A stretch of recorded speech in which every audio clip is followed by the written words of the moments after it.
મિત્રો, સ્ટોરી સાંભળીને તમારા હોશ ઉડી જશે। મારું નામ અજય છે। હું 15 વર્ષનો હતો ત્યારે મારી કાકી મને તેમની સાથે લઈ ગઈ હતી। ત્યારે મારી મમ્મી ખૂબ જ ગરીબ હતી, તેથી કદાચ મારી મમ્મીએ મને મારી કાકીને સોંપી દીધો હતો।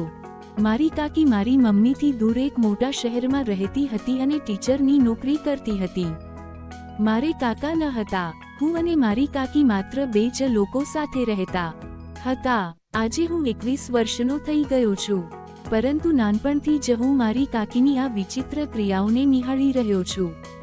મારી કાકીએ મને ક્યારે બહાર રમવા ન દીધો। હું હંમેશા ઘરની અંદર રૂમમાં એકલો જ રહેતો। મને ખબર નથી કે તે હંમેશા મને છોકરીઓથી દૂર કેમ રાખે છે। મને છોકરીઓની નજીક પણ જવા નથી દેતી। મારી કાકીએ મને ખૂબ પ્રેમ આપ્યો, મારી સારી સંભાળ રાખી અને સમયસર ભોજન આપ્યું અને મારા અભ્યાસમાં પણ મને ખૂબ મદદ કરી।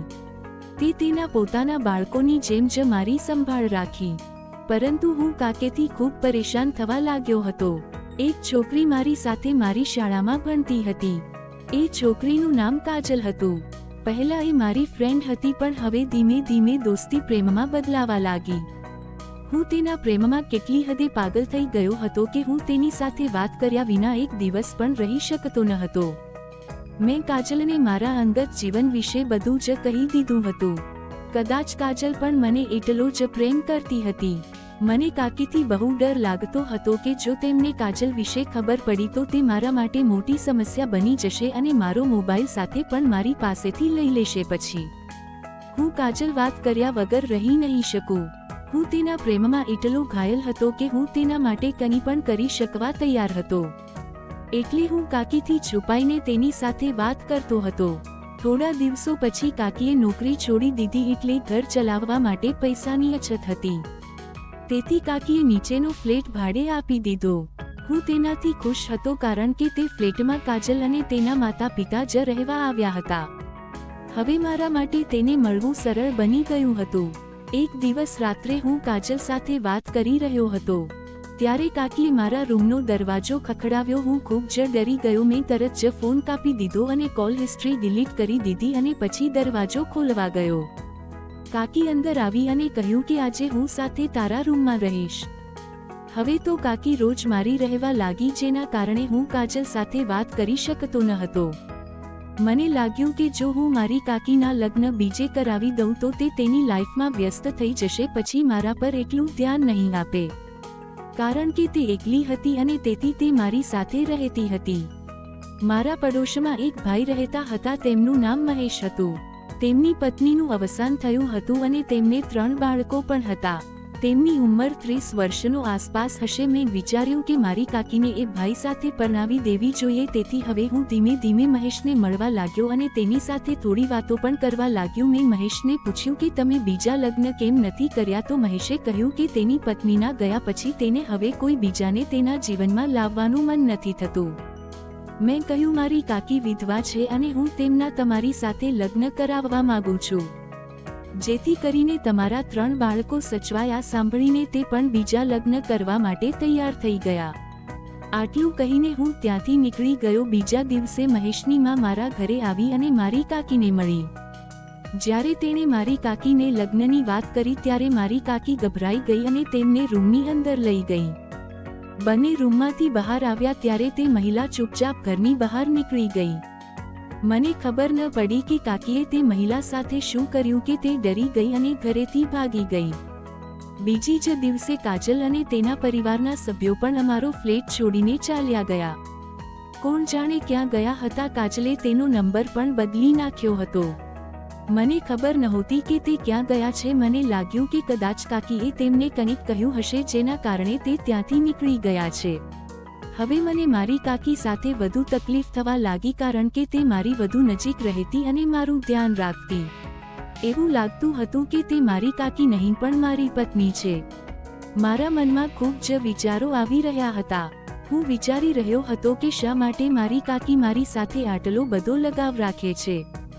હવે હું તેના પ્રેમમાં પડી ગયો હતો અને મને તેની સાથે સારું લાગવા લાગ્યું હતું। મારા મનમાં ઘણા વિચારો આવતા હતા, તે પણ મારી કાકી માટે। હું મારી મમ્મીને દોષ આપતો હતો, કારણ કે તેણે મને કાકી સાથે છોડી દીધો હતો। મેં વિચાર્યું કે હવે હું આ ઘરમાં નહીં રહું અને બીજા શહેરમાં જઈને સારી નોકરી મેળવી લઈશ. મારો અભ્યાસ પણ પૂરો થઈ ગયો હતો, એટલે મેં વિચાર્યું કે જો હું મારી કાકીથી દૂર થઈ જઈશ તો કદાચ આ બધા વિચારો મને છોડી દે છે અને તે કદાચ મને ભૂલી જશે.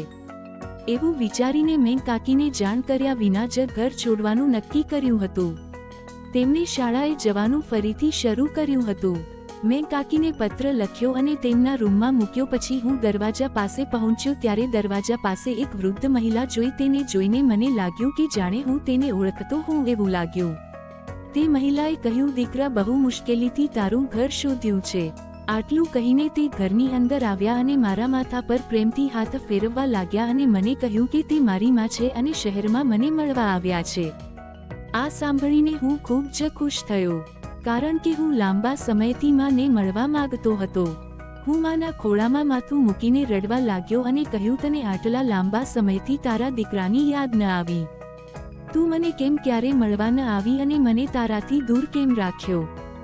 માએ મને શાંત પાડ્યો અને મારી પાસે બેગ જોઈને કહ્યું, દીકરા, ક્યાં જઈ રહ્યો છે? મેં કહ્યું કે હું આ ઘર છોડીને જાઉં છું. ત્યારે મારી માએ મને જે કહ્યું તે સાંભળીને મારા પગ નીચેથી જમીન નીકળી ગઈ. મારી માએ કહ્યું કે તું તારી પત્નીને છોડીને જઈ રહ્યો છે? મેં આચાર્ય સાથે કહ્યું, પત્ની? ત્યારે મારી માએ કહ્યું, હા, તું જેને કાકી કહી રહ્યો છે તે તારી પત્ની છે. તારા પપ્પા ગયા પછી તારી સંભાળ રાખવા વાળું કોઈ ન હતું. હું બીમાર પડી હતી. તારા કાકાનું પણ હાર્ટ એટેક આવવાથી અવસાન થયું હતું. હવે તારી કાકી સાવ એકલી હતી. તે રાત દિવસ બસ રડતી હતી. તેથી જ મેં તને તેની સાથે પરણાવવાનું વિચાર્યું હતું. તું ત્યારે નાનો હતો, પણ કદાચ તું મોટો થઈશ ત્યારે તારી કાકી સાથે લગ્ન કરવા તૈયાર નહીં થાય. એટલે જ મેં તારા બાળપણમાં જ તારી કાકી સાથે તારા લગ્ન કરાવ્યા હતા અને ત્યારથી તું તેમની સાથે રહે છે. તું નાનો હતો એટલે તને યાદ નથી અને તેણે તને કશું કહ્યું પણ નથી. તે માત્ર પત્નીની કે ફરજો નિભાવી રહી છે.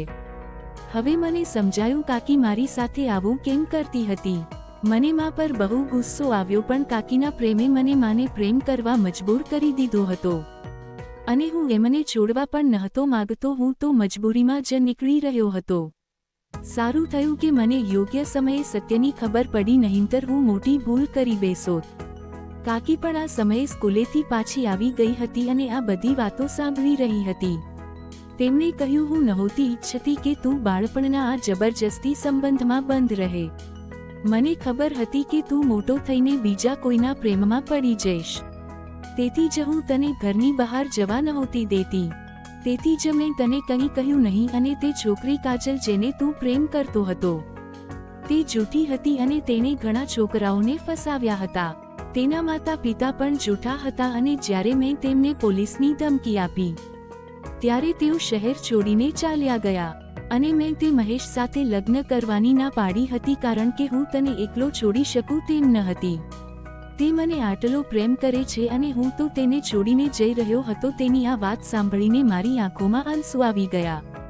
હવે હું અને મારી કાકી એટલે કે મારી પત્ની અને મારી માં, અમે ત્રણેય સાથે રહીએ છીએ અને હવે મને નોકરી પણ મળી ગઈ છે અને અમારો એક પુત્ર પણ છે જે 3 મહિનાનો થઈ ગયો છે. તો આવી જ સ્ટોરી સાંભળવા ચેનલને સબસ્ક્રાઇબ કરજો મિત્રો. ધન્યવાદ.